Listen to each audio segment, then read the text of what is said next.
اجمل حقیقی بالاخره پاکستان را ترک کرد. سفر اجمل حقیقی اما به کدام کشور؟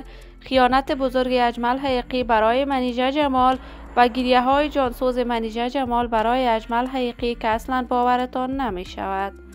اجمل حقیقی بالاخره تمام دوستان و همکارانش را در پاکستان رها کرد و سفر کرد. من در این ویدیو پیرامون حقایق همین ماجرا خواهم پرداخت، پس در ادامه با کانال دنیا اینفو باشید.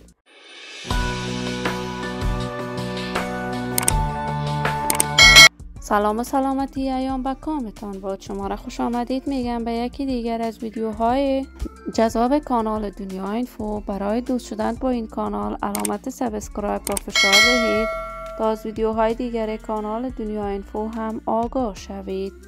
اجمل حقیقی یکی از مدلان موفق چهره‌های مشهور رسانه‌ای در میان رسانه‌های افغانستان بوده است. اجمل حقیقی کارهای هنری و فرهنگیش را از سن نوجوانی آغاز کرد و از ولایت زیبای پکتیکا بود ولی بزرگ شده ولایت کابل.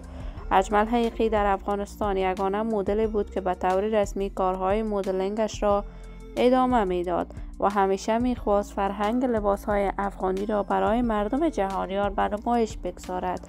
اجمل حقیقی در افغانستان با دختران و پسران فراوانی کار میکرد و کارهای مدلینگش را در کشور هندوستان هم ادامه میداد.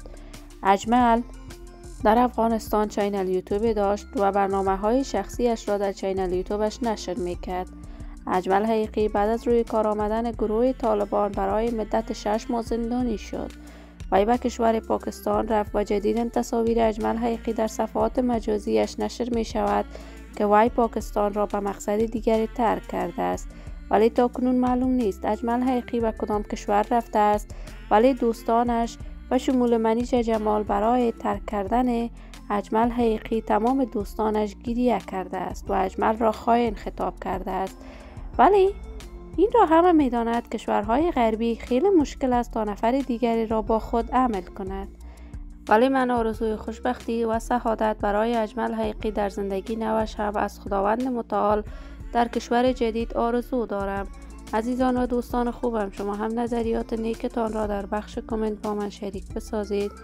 اگر تا هنوز عضو کانال دنیا اینفو نشدید، پس برای عضویت با این کانال علامت سابسکرایب را فشار دهید.